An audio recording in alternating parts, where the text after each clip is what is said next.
पिछली वीडियो में हमने chapter 2 cell the unit of life शुरू किया था।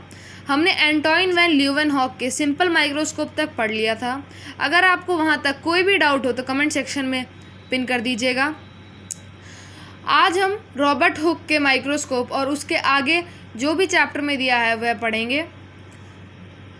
रॉबर्ट हुक, इनका जन्म 1635 एडी में हुआ था और इनकी मृत्यु मीन्स डेथ 1703 एडी में हुई थी। An English scientist, he was an English scientist, developed microscope by using 2 lenses, और उन्होंने एक माइक्रोस्कोप बनाया था जिसकी 2 लेंस थी। अचीविंग ग्रेटर मैग्निफिकेशन मीन्स कि एंटोइन वैन ल्यूवेनहॉक से इनकी ज़्यादा मैग्निफिकेशन थी। Such microscope were later known as compound microscope. Antoine van Leeuwenhoek के माइक्रोस्कोप सिंपल माइक्रोस्कोप थे और इनके माइक्रोस्कोप कंपाउंड माइक्रोस्कोप थे। In Hooke's microscope the object to be seen was placed on the stage below and light from an oil flame was thrown on it means of a concave mirror. ये देख लीजिए, ये उनका microscope है। यहाँ पे object रखा जाता था, ये ऑयल होता था, ऑयल से एक इमेज जाती थी जिससे वो स्कोपिक होके यहाँ पे दिखता था। Hook examined a thin slice of cork under his microscope. Robert Hooke ने एक थिन स्लाइस ऑफ कॉर्क मतलब लकड़ी का छोटा भाग, वो अपने माइक्रोस्कोप के नीचे रखा और उसको एग्जामिन किया, मतलब उसको स्कोप किया।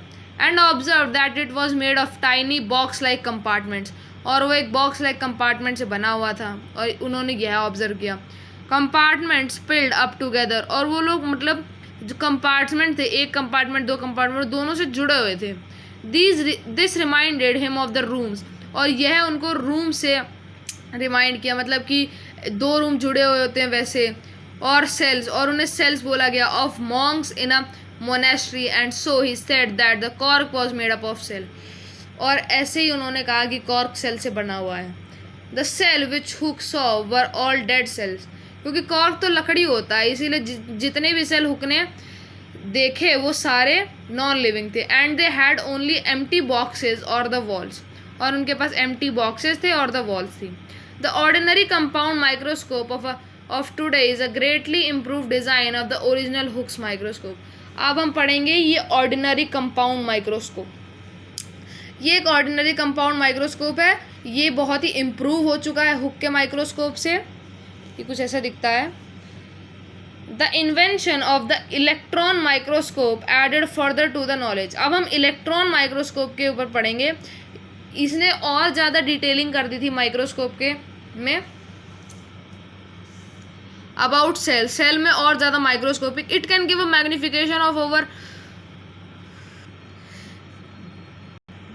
और उनकी मैग्निफिकेशन 2000 टाइम्स होती थी as compared of the ordinary compound microscope. जो ये वाला माइक्रोस्कोप है, इसकी जो मैग्निफिकेशन है वो 2 लाख बार ज़्यादा होती थी एक ऑर्डिनरी कंपाउंड माइक्रोस्कोप से। Which magnifies an object up to maximum of about 2000 time, मतलब ये 2 लाख बार माइक्रोस्कोप करता है और ये सिर्फ 2000 बार माइक्रोस्कोप करता है।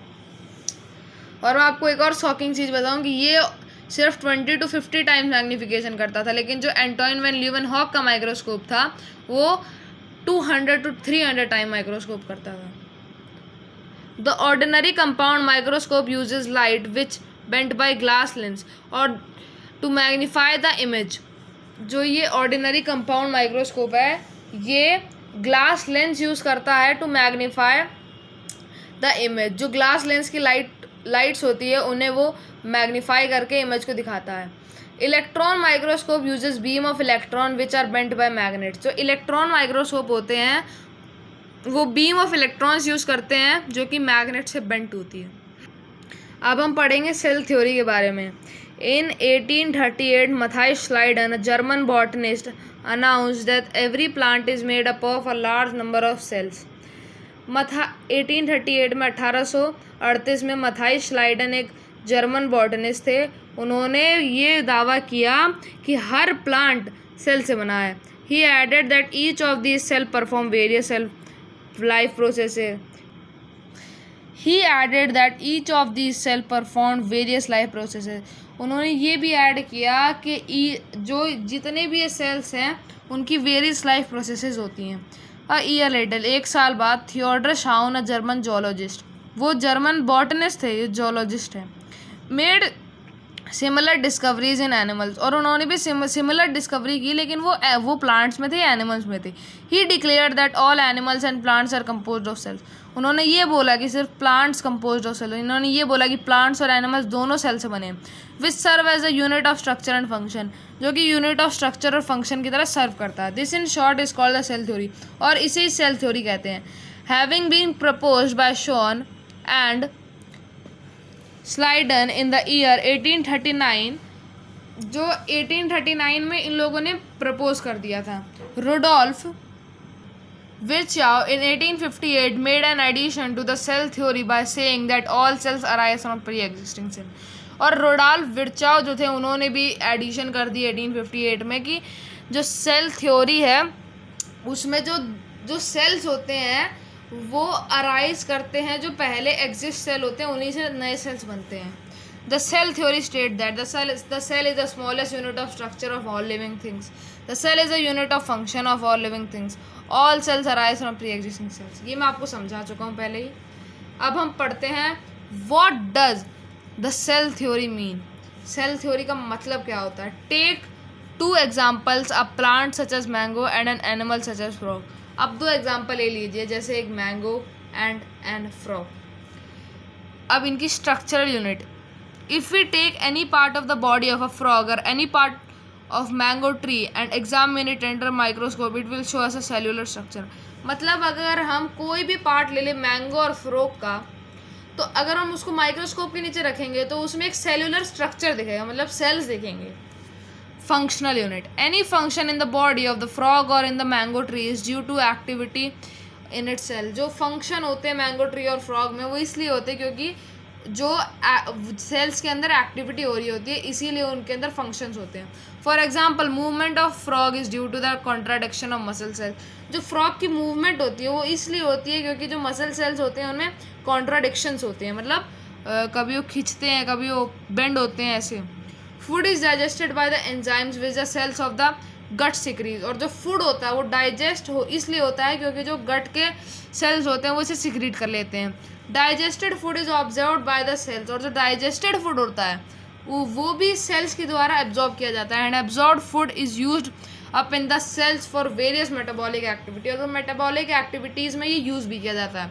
In a mango tree photosynthesis occurs in the leaves cells of leaves, और जो मैंगो ट्रीज होता है उसमें जो फोटोसिंथेसिस होते हैं, मतलब फोटोसिंथेसिस की जो प्रोसेस होती है वो सेल के लीव्स में होती है। The root cell absorb water from the soil and so on, और जो रूट सेल होता है वो वाटर सॉइल में से वाटर एब्जॉर्ब करता है और ऐसे ही होता जाता है। Cells die and are replaced, cells मर जाते हैं और उसके बाद रिप्लेस हो जाते हैं। The body of the frog और of the mango tree is composed of millions and millions of cell. जो फ्रॉग और मैंगो ट्री की बॉडी होती है वो मिलियंस, बहुत ज़्यादा सेल से बनी होती है। Many of this cells continuously die and are replaced by new ones. जैसे हमने सेल थ्योरी में पढ़ा था कि all cells arise from pre existing cells, ऐसे ही जो बहुत सारे सेल्स जो वो डाई होते रहते हैं, मर जाते हैं और उनकी जगह दूसरे सेल्स आ जाते हैं, which are formed by the division of younger cells, और वो डिवीजन मतलब यंगर सेल के डिवीजन से बनते हैं। Formation of cells from pre existing cells is a never ending chain, और ये कभी एंड नहीं होती है, ये होती रहती है, होती रहती है, होती रहती है। Most life start as a single cell. बहुत हर जिंदगी, मतलब बहुत सारी जिंदगियाँ एक सिंगल सेल से शुरू होती हैं। The life of the frog and the life of the mango tree started as a fertilized egg and a seed respectively। मतलब इन लोग की जो लाइफ होती है वो एक फर्टिलाइज्ड एग्स को क्या बोलते हैं, मैंने पहले पढ़ा है zygote, and a seed respectively, और एक बीज से बनती हैं। इन्हीं दोनों से यही दोनों इनको बड़ा करते हैं और फिर एक प्लांट बनते हैं और एक एनिमल बनते हैं। The egg was a single cell produced by the cells of the ovary. जो एग होता है वो एक सिंगल सेल होता है जो ओवरी बनाती है, ovary mother's frog. The mango seed had an embryo. Embryo क्या होता है, जो पॉलिनेशन और फर्टिलाइजेशन के बाद जो फॉर्म होता है, ये हम अगले चैप्टर में पढ़ेंगे, लेकिन आप बस इतना जान लीजिए पॉलिनेशन और फर्टिलाइजेशन के बाद जो फॉर्म होता है उसे एम्ब्रियो कहते हैं। Which also started as a single cell, और ये भी एक सिंगल सेल की तरह ही शुरू हुआ था। The ovary of the flowers of the parent mango tree, और ये पेरेंट मैंगो ट्री के ऊपर ही इसका सीड बना और जिससे अब ये ग्रो होगा। आज की वीडियो में बस इतना ही। आप चैप्टर को ज़्यादा से ज़्यादा रीड करिए जिससे आपको चैप्टर समझ आए, और हमारी वीडियो को लाइक करें, आप हमारे चैनल को सब्सक्राइब करें। आज की वीडियो में इतना ही। अगली वीडियो में हम सेल्स हाउ मैनी से शुरू करेंगे। Thank you.